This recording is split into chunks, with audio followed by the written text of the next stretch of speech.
I was scrolling through some recent political commentary when I found a description of a man that it just stopped me cold. He was being described as someone born into privilege, safety, and wealth who had somehow weaponized all of it. A man whose identity was a fat, and this is a quote, a perfect storm of ego, fear, and ambition mangled into something cruel and hollow, masquerading as strength. It's a striking image, isn't it? We see it everywhere now. The alpha influencers, the aggressive border rhetoric, the men on dating apps demanding unvaccinated, submissive wives who will stay home and homeschool. On the surface, it's all presented as a return to traditional masculinity. It's loud, it's confrontational, and its most extreme forms, like the tragic case of Jonathan Ross shooting an unarmed mother of 3, it is devastatingly violent. We've fallen into this habit of labeling all of this toxic masculinity. Yeah. We see the aggression and assume it's just the male ego taken to a dangerous extreme. But as I dug deeper into the history of what actually makes a society functional, I started to notice a strange contradiction. If a Montague challenges a Capulet to a sword fight over a perceived slight, that's toxic masculinity. It's reckless, prideful, and destructive. But if Romeo stabs Juliet simply because she isn't afraid of him, that's something else entirely. There's a growing movement today that claims to be about rugged individualism and strength, yet it seems to be built entirely on a foundation of profound insecurity, a fear of woke women, a fear of immigrants, and a desperate need to submit to authoritarian leaders. It made me wonder, what if we've been misdiagnosing the problem? What if what we're witnessing isn't a surplus of manliness, but a total collapse of it? What if this isn't toxic masculinity at all, but just plain old-fashioned cowardice masquerading as a movement? That is a heavy question. It is. But I think it's the only question that actually matters right now. Because if we keep treating this phenomenon as a surplus of strength, even toxic strength, we're validating the very lie these movements are selling. Right. You're buying into their marketing. You are. We are just inundated with this rhetoric about alphas, about dominance, about taking back control. It's on podcasts, it's in political speeches, it's in the darker corners of the internet. It's everywhere. But if you actually strip away the branding, the tactical gear, and the shouting, and you look at the underlying psychology and honestly the biology, what you find isn't a warrior, you find fragility. That's a bold claim, though, because to the average person watching the news, these guys look dangerous. I mean, they're armed, they're loud, they're organizing. Well, they are. Calling them fragile feels like we're dismissing the threat. Isn't there a risk in underestimating them by calling it a performance? There is absolutely a risk in underestimating the consequences of their actions. Make no mistake. But understanding the motivation is the key to stopping it. It is performance, but it's a dangerous one because the actors have convinced themselves it's real. So they believe their own hype. They do. And what we are witnessing is a fundamental misunderstanding of how human hierarchies actually work, compounded by a digital environment that rewards all the wrong impulses, and a sociological collapse that has left men feeling what we call atomized. Atomized. Okay, we're definitely going to come back to that because it sounds like a sci-fi term, but I know it's deeply rooted in sociology. It is. So our mission for this deep dive is to look behind the curtain. We want to unpack why this modern brand of strength looks so much like organized fear. Exactly. And we're going to do that through 3 specific lenses. All right, lay them out for us. First, we need to go back to our roots, evolutionary psychology. We need to understand the difference between real biological dominance and this performative theater we're seeing. Okay, 1. Second, we'll look at the digital environment and how technology has created a kind of mismatch that actually fosters cowardice. And the 3rd? And finally, we have to talk about that atomization, sociological collapse, and how isolated, lonely men are trading their freedom for a false sense of safety. Let's jump right into the biology of this because I think this is where the biggest disconnect lies. To get us started, I want to share a story that I think perfectly encapsulates the performance aspect. Okay. I saw a series of posts recently and then a subsequent thread exposing the reality behind them about a man. We'll call him Julian.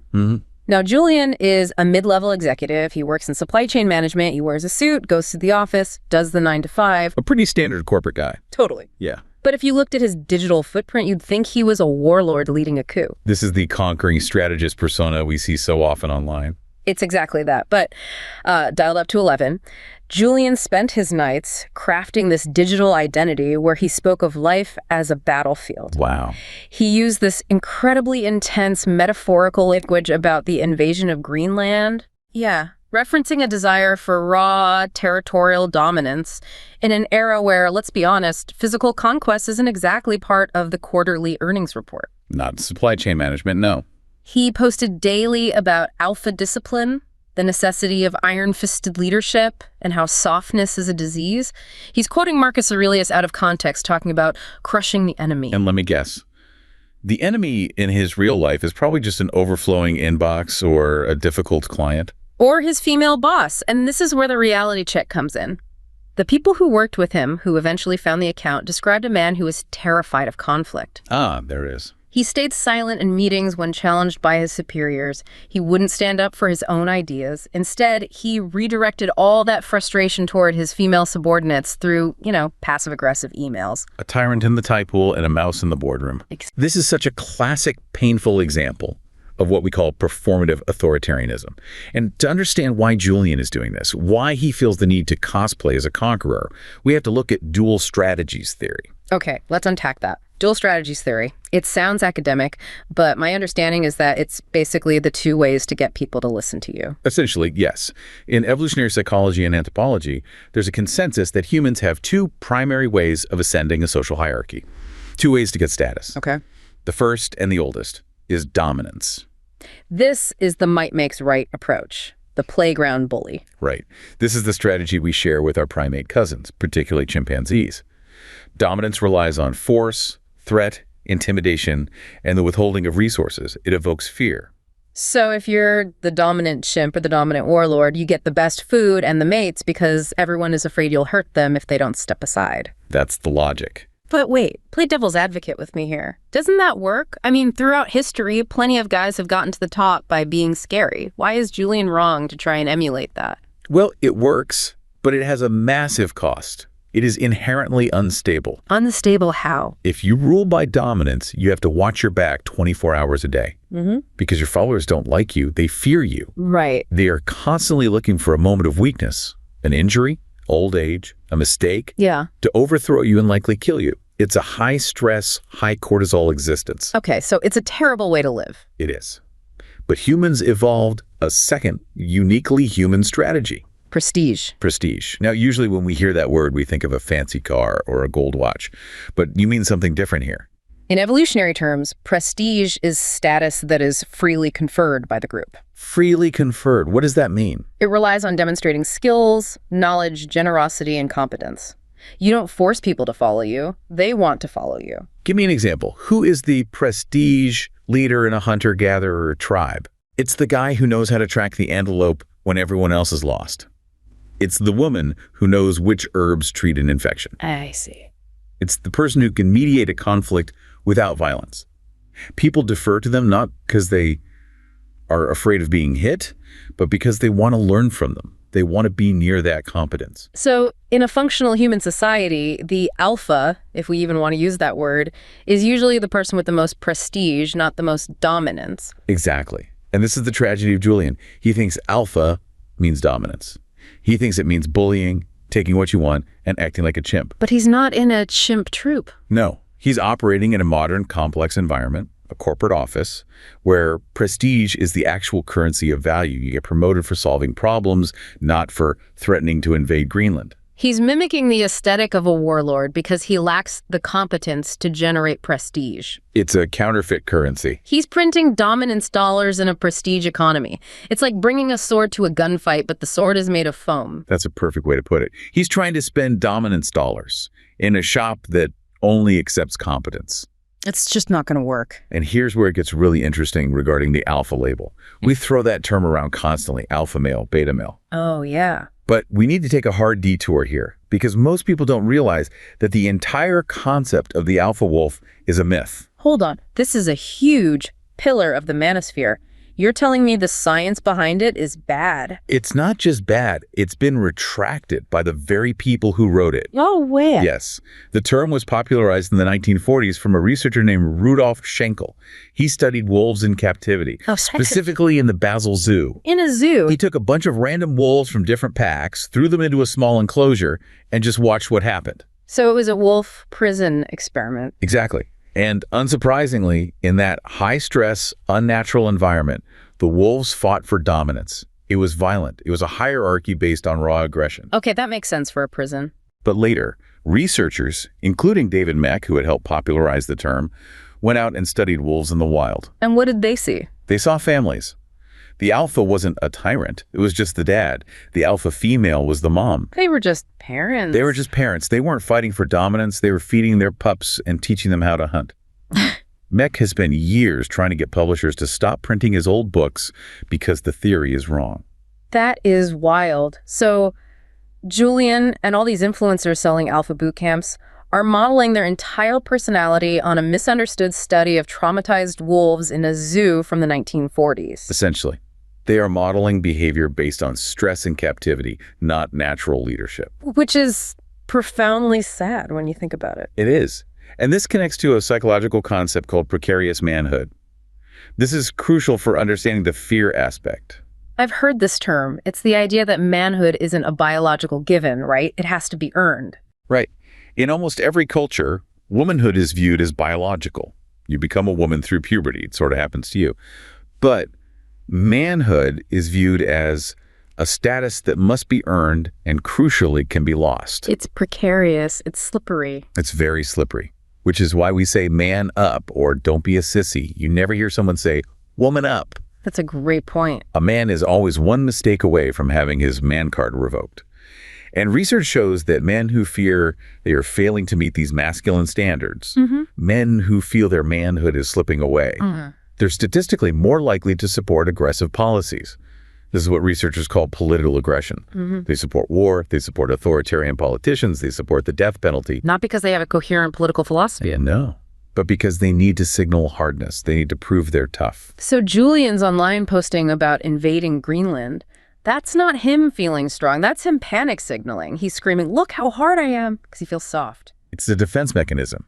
He supports authoritarianism not because he's a strong leader, but because he is terrified of being exposed as weak. He needs the external world to be rigid and violent because he lacks the internal strength to navigate a world that requires nuance. It's tragic, really. When men feel they lack the tools to earn respect through competence, through prestige, they resort to this loud, hollow mimicry of power. They hope the noise will be mistaken for strength. But that noise is amplified 1,000 times over by the internet, which I think brings us to our second lens. The digital environment. If Julian is the corporate version of this performance, we have to talk about the keyboard warrior. Right, because if Julian is masking his fear in the boardroom with a suit and a passive-aggressive email, what happens when you take that same insecurity, strip away the corporate job, and give the guy anonymity? That's when Julian morphs into Leo. Exactly, and Leo represents a different demographic, younger, more extremely online. I read a report on a forum about a guy we'll call Leo.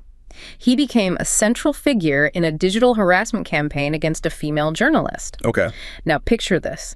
Leo is in his darkened room, surrounded by screens, LED lights, Discord servers pinging. To him, he didn't feel like a troll. He felt like a tribal warrior on a hunt. He felt brave. That's the seductive part. Totally. He was coordinating raids, swarming comment sections. He genuinely believed he was defending his culture from corrupting influences. He felt a rush. He felt ancestral. Yes, that's the perfect word. Yeah. He felt the kind of courage he imagined his ancestors felt defending the perimeter of the tribe.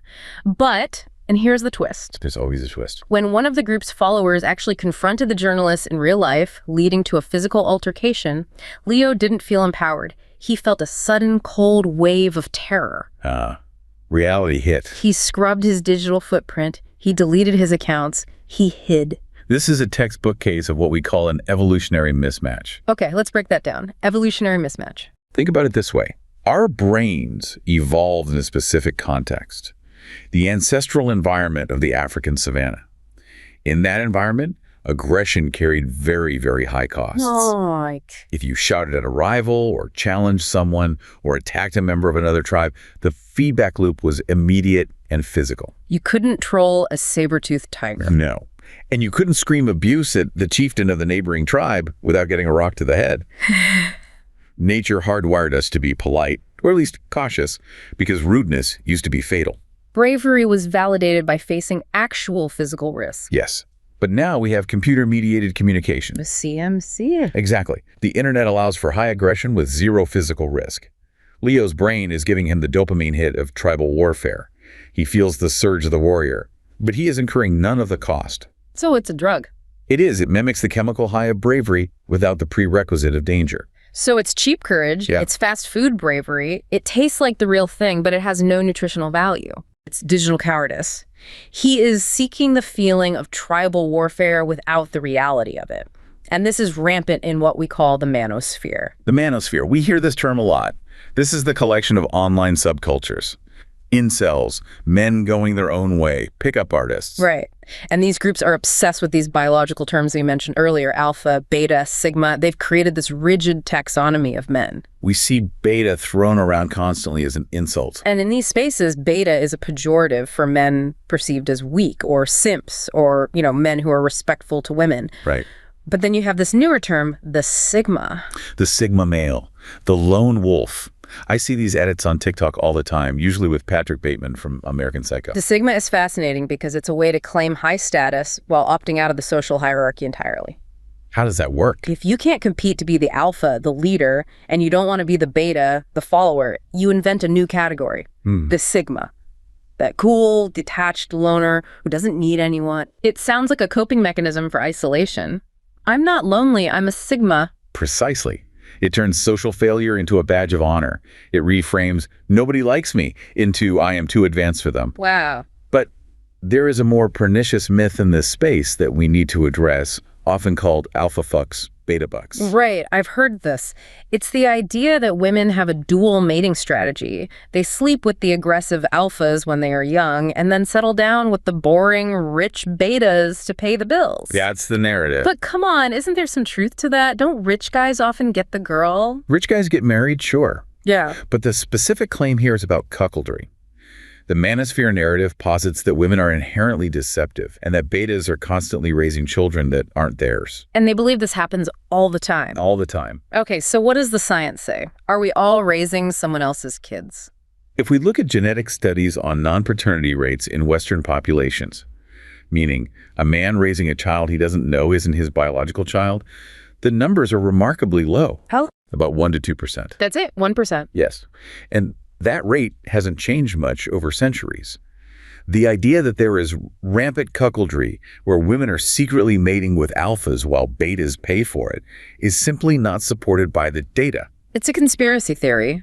It is. It is a myth used to justify misogyny and to keep men in a state of paranoia. So men like Leo are being fed this false reality. They are told the world is a war between alphas and betas, that women are enemies trying to trick them, and that the only way to be safe is to attack. And because they cannot navigate the complex, prestige-based hierarchies of the real world, where you have to be competent, kind, and socially calibrated, they retreat to the internet. They simulate the psychological safety of a rigid hierarchy where they get to be the hunters. But as we saw with Leo, the moment reality intrudes, the illusion shatters. It really makes you realize that the tribalism we see online isn't a return to traditional masculinity. It's a retreat from it. That's a great way to put it. These men are desperate for the we of a tribe, but they are too afraid to face the I of individual responsibility. Which leads us directly to the third story, and the darkest part of this evolution.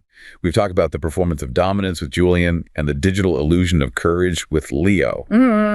Now we have to talk about what happens when the individual collapses completely. This brings us to Thomas. Thomas is a guy who grew up believing in that classic American rugged individualist dream.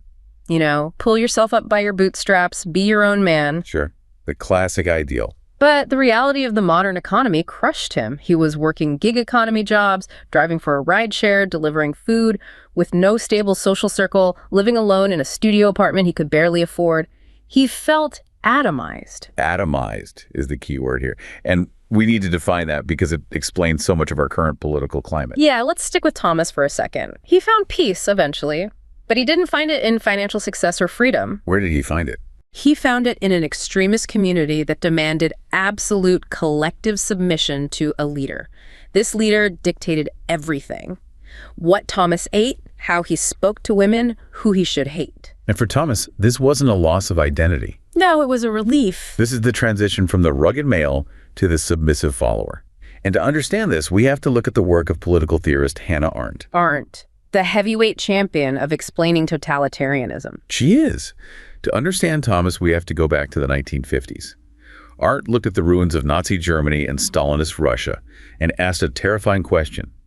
How did normal men turn into monsters? And her answer? Her answer predicts exactly what is happening to Thomas today. She argued that totalitarianism thrives specifically when a society is atomized. What does that mean, practically, to be atomized? It means a society composed of discrete, lonely individuals who are separated from civil society. No unions, no church groups, no bowling leagues. Nothing connecting people. Nothing.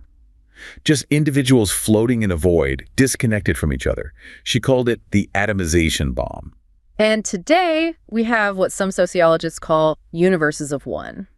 Algorithms feed us bespoke realities. Right. And this creates what we call the parallax effect. Okay, lay the parallax effect on me. Have you ever looked at a speedometer from the passenger seat? It looks like the car is going at different speed than the driver sees because of your angle. Yeah, sure. That's the parallax effect. Mm-hmm. Now imagine that on a societal scale. You and I aren't just disagreeing on opinions. We are physically seeing a different speed on the dashboard of reality. And when you are that isolated, when you are just a universe of one where facts don't match your neighbor's facts, you become desperate for connection. You become desperate for meaning and order. Philip Selznick, another sociologist, talked about mass society theory. Okay. He argued that when traditional structures like family and community weaken, you get psychological atomization. The mass man is characterized by irrational, emotional acts and a readiness for manipulation. So, Thomas isn't joining this extremist group because he's a bad person necessarily, or even because he fully believes the ideology at first. He's joining because he's drowning. He's drowning in freedom. Freedom without purpose is terrifying. That's a powerful idea. And this is where we see the connection to the incel phenomenon again. We have research a thesis titled Climbing the Masculine Hierarchy that analyzes incel communities. It describes them as a prison, but also a bastion. A prison and a bastion. That seems contradictory. Why would you want to live in a prison? Because a prison has walls. It has rules. Incels place themselves at the bottom of the hierarchy. They call it the black pill. The idea that they are genetically inferior, that it's hopeless. Right, the idea that it's over for them. They believe this hierarchy oppresses them. And yet, they embrace the hierarchy. Why? Why embrace a system that calls you a loser? Because it validates their suffering. If the hierarchy is biological and immutable, then their loneliness isn't their fault. It's fate. It's genetics. It absolves them of the responsibility to change. Exactly. And crucially, it validates their hatred of women. They view women as the gatekeepers of status. If a woman rejects them, she isn't just saying no to a date. She is keeping them at the bottom of the societal ladder. That creates what sociologists call aggrieved entitlement. Yes. The feeling that they are owed access to women's bodies and emotional labor. When that debt isn't paid, it turns to hostile masculinity. And for Thomas, submitting to an authoritarian leader connects to this. It connects because authoritarianism simplifies the world. In a terrifyingly open world, being told exactly where you fit, even if you are just a foot soldier, even if you are low status, is more comforting than being invisible. It's better than being nothing. Thomas submits to the tyrant because the tyrant gives him a script. Hate these people. Love me. Here's your purpose. It's the ultimate abdication of masculinity, isn't it? If masculinity is supposed to be about autonomy and strength, this is the opposite. It's surrendering your mind to someone else because you're too scared to use it yourself. It creates a shield. You don't have to be strong if you are part of a mob that acts strong. You merge your weak self with the strong leader, and suddenly you feel powerful. So let's try to synthesize this. We've looked at 3 stories, and they all seem to point to the same disease. We have Julian, the corporate strategist. And Julian shows us that alpha posturing is often just a mask for a lack of real prestige or competence. It's theater. Right. Then we have Leo, the digital harasser. And Leo shows us that digital warfare is an evolutionary cheat code. It allows men to simulate the feeling of bravery while actually indulging in safety and cowardice. And finally, we have Thomas, the atomized follower. Thomas shows us that the rugged individual can be so lonely that he will submit to a tyrant just to feel like part of a whole. It brings me back to that opening reading about Jonathan Ross and the demand for submissive wives. We are seeing these calls for a return to the past, but the logic is flawed. Deeply flawed. A hunter-gatherer society, the actual traditional masculinity, couldn't function if men murdered mothers. It couldn't function if men refused to cooperate or listen to women. No. Survival relied on cooperation. And I'm reminded of a quote attributed to Ronald Reagan, of all people, about toxic masculinity. There's Reagan. Really? He said it's men who feel they must play out locker room stories and smugly hide things from their wives. Reagan called that out as weakness. That's fascinating because the modern alphas probably idolize him, yet he's calling out their exact behavior. He recognized that true strength isn't about hiding or posturing or dominating those weaker than you. It really feels like we are looking at a movement, the Manosphere, the authoritarian right, these alpha influencers, that claims to be dangerous because it is so strong. But the reality is that they are dangerous because they are so afraid. That is the critical distinction. We often view aggression as a sign of power. But if we go back to the foundational texts on this, like The Authoritarian Personality by Adorno and Frankel Brunswick, they argued that this type of aggression is actually rooted in a fear of the father. A fear of the father. It's a suppressed desire to be dominated. The authoritarian doesn't want to be free. He wants to be ruled, and he wants to punish anyone who dares to be free. So the next time you see someone online screaming about how they're a wolf or a conqueror, or posting about the invasion of Greenland, ask yourself, are you looking at a warrior? Or are you looking at a man so terrified of the world that he's built a cage and called it a castle? It's usually the cage. Yeah. And sadly, they're locking themselves inside.